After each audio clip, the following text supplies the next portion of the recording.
오늘 주신 말씀 속에 낙타가 오고 있다라는 제목으로 함께 은혜를 나누겠습니다. 기도하겠습니다.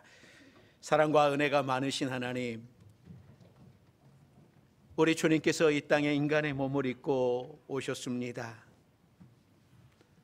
우리를 구원하기 위하여, 우리 대신 고난을 당하기 위하여 이 땅에 오신 주님을 기뻐하며 주님 앞에 영광을 돌리는 우리 모두가 되게 하여 주시옵소서. 하나님, 이 성탄절에 우리가 말씀 앞에 섰습니다. 우리에게 말씀하여 주시고 깨닫게 하시고 말씀 앞에 결단할 수 있는 우리 모두가 되게 하여 주옵소서. 또 말씀으로 회복의 역사, 구원의 역사, 치유의 역사가 일어나도록 성령께서 함께하여 주시옵소서. 예수님의 이름으로 기도드립니다. 아멘. 우리 이 시간 인사합니다. 메리 크리스마스. 메리 크리스마스. 우리 성도들과 함께 앞뒤로 옆으로 인사하시죠. 메리 크리스마스. 메리 크리스마스. 복된 성탄절을 맞이하여서 여러분들 가정에 하나님의 사랑이 가득하기를 바랍니다. 성탄절은 누구보다도 우리 성도들이 기뻐하고 즐거워해야 할 잔칫날입니다. 나를 구원하기 위해 예수님이 이 땅에 오신 날을 기념하는 이날, 우리들 마음속에 기쁨이 가득하고 성탄을 통해서 여러분들 마음에 평화가 가득하시기를 바랍니다. 성탄 이야기 가운데 이 마태복음의 동방박사들에게 나타난 이 별의 이야기는 항상 신비로운 느낌을 줍니다.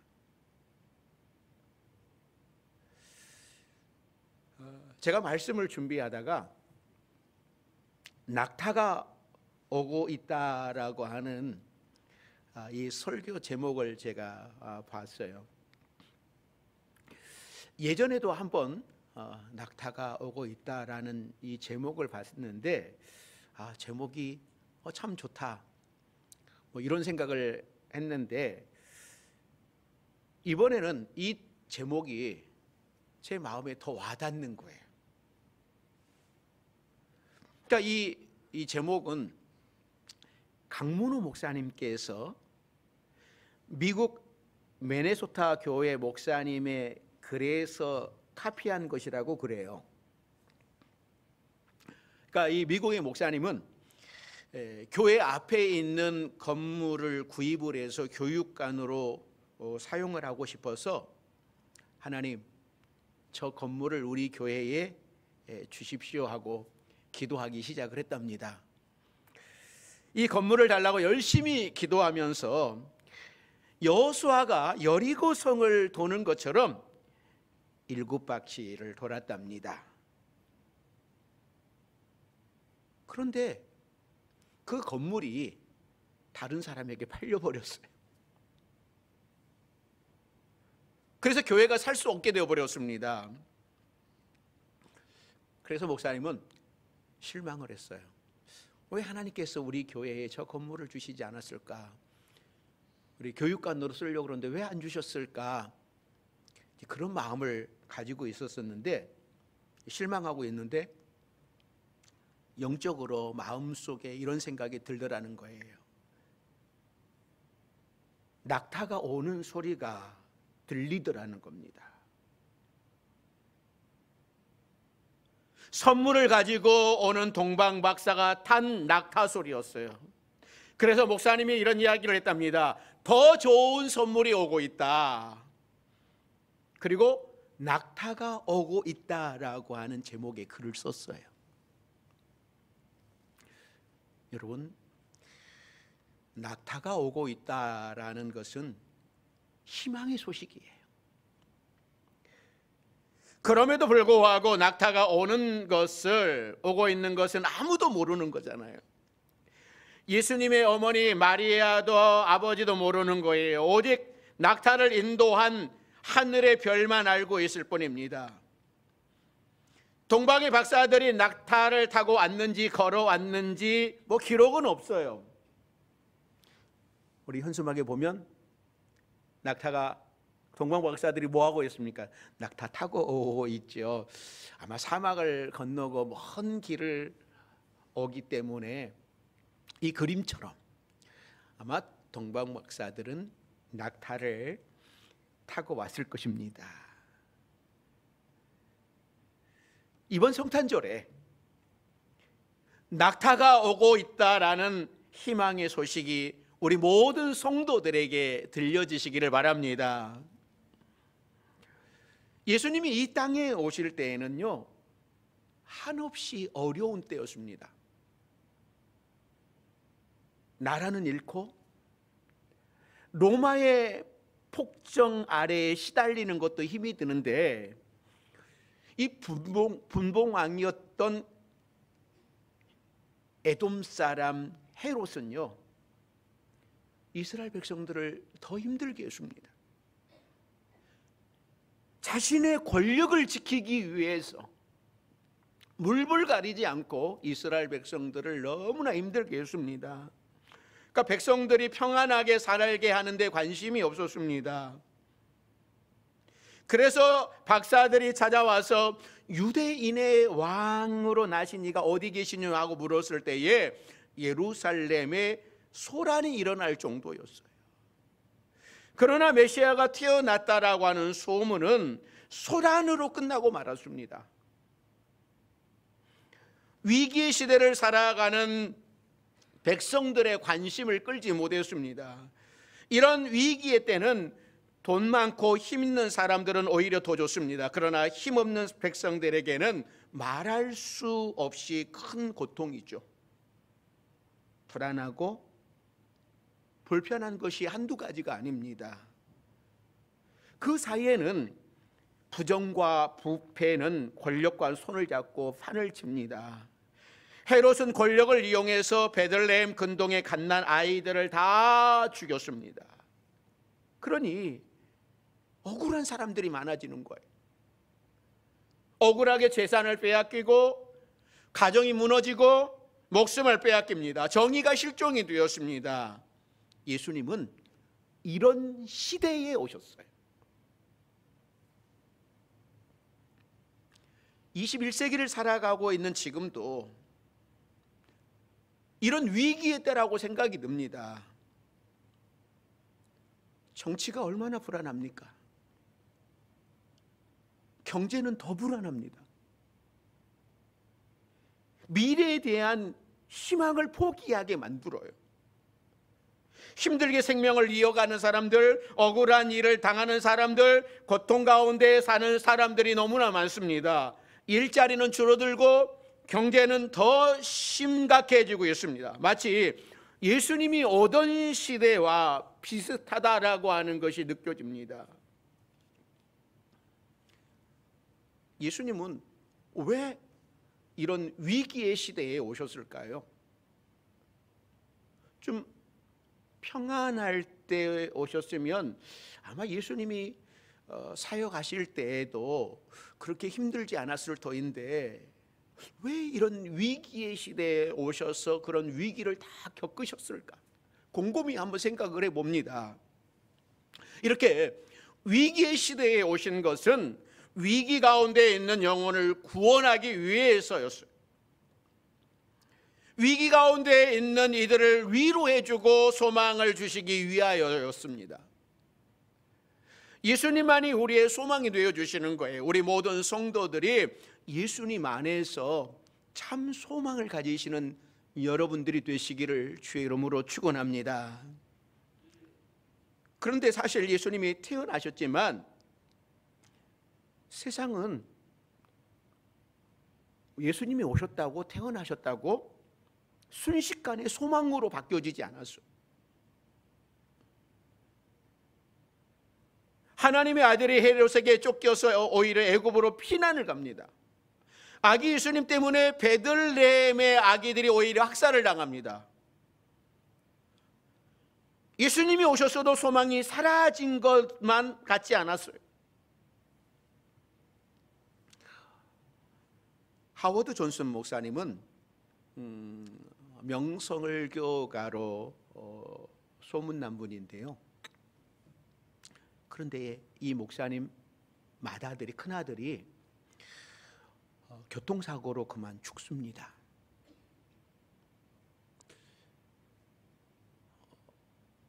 얼마나 슬프겠어요. 목사라고 그래도 참 이 아들이 사망한다라고 하는 것은 참 힘든 일이죠.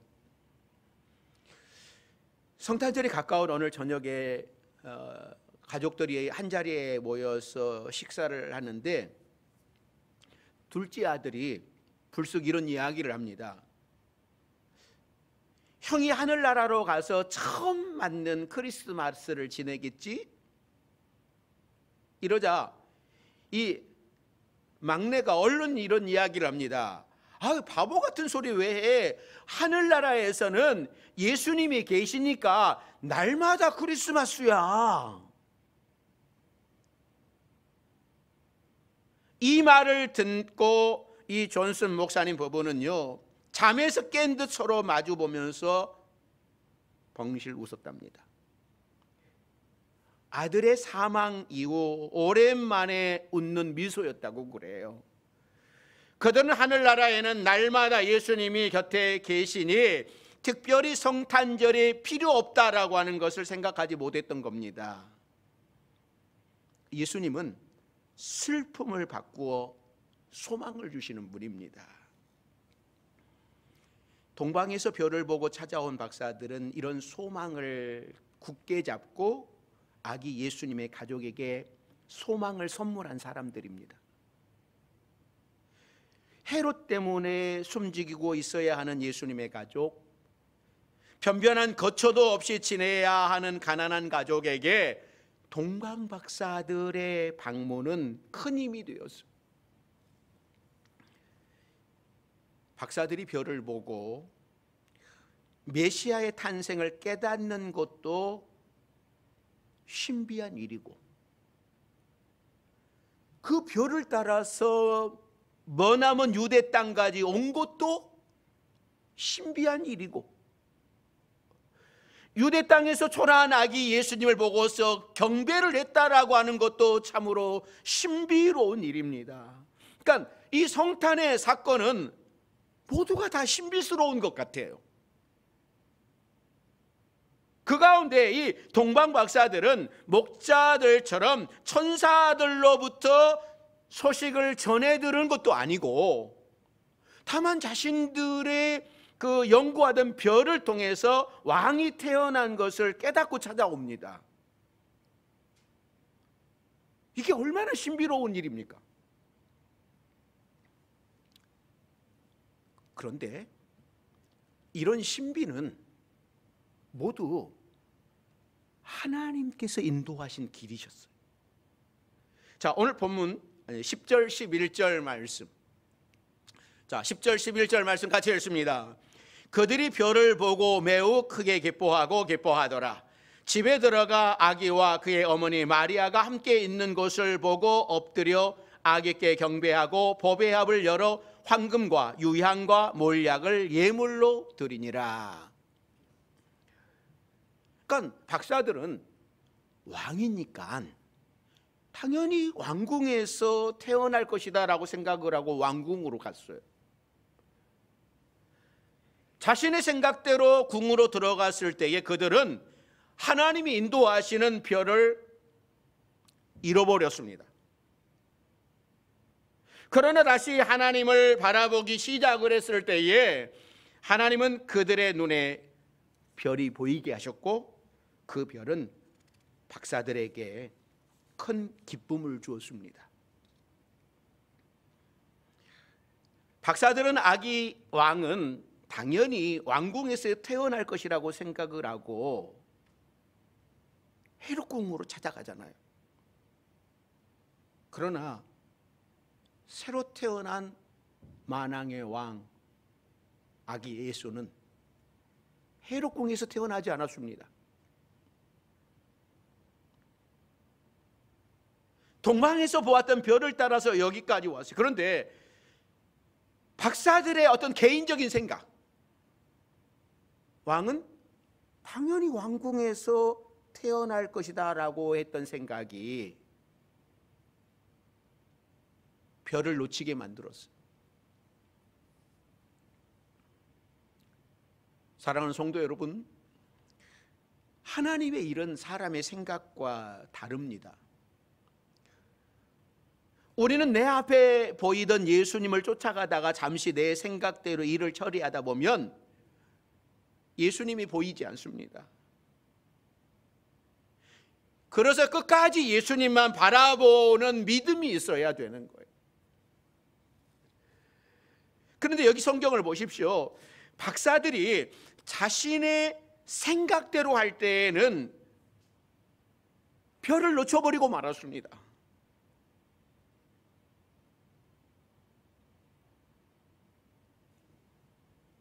그런데 별이 다시 나타나서 박사들을 인도해 줘요. 그것은 박사들의 목적이 세상적인 이익이 아니라 오직 메시아를 찾아 경배하겠다라고 하는 데 있었습니다. 하나님은 오직 하나님만 사랑하는 백성이 잠시 한눈을 판다고 해서 버리지 않습니다. 다시 찾아오셔서 길을 인도해 주시는 겁니다. 그러기에 우리가 지금까지 주님 안에 있는 겁니다. 긴 인생길을 찾아오면서 지금 내가 믿음을 잘 지켰다라고 말하지 마십시오. 우리는 잠시 한눈을 판 적도 많이 있습니다. 그러나 신실하신 하나님께서 우리를 인도해 주셨어요. 신실하신 하나님께서 우리를 붙들고 계시기 때문에 우리가 지금 오늘 이 자리까지 있는 줄 믿습니다. 혹시 지금 예수님을 잠시 놓치고 한눈 팔고 계시지는 않습니까?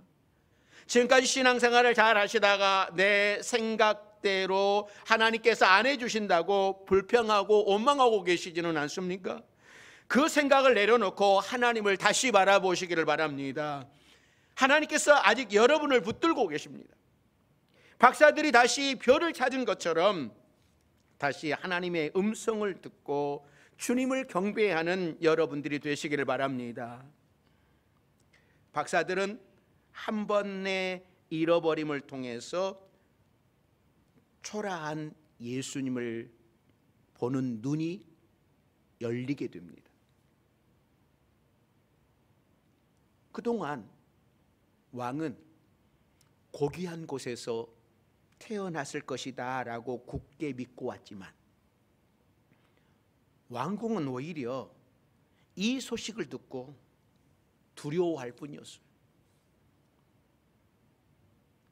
그때 자신들의 생각이 잘못되었다라고 하는 것을 깨달았을 겁니다. 그리고 하나님은 신비스럽게 다시 별을 박사들에게 보여주셨고, 하나님의 뜻은 화려한 왕궁이 아니라 초라한 마국간에 있음을 보여주셨어요. 사랑하는 성도 여러분, 낙타가 오고 있습니다. 마리아와 요셉은 하나님의 아들을 낳았어도 너무나 초라하고 큰 고통 가운데 있었지만 하나님께서는 박사들을 통해서 소망의 빛을 보여주셨어요.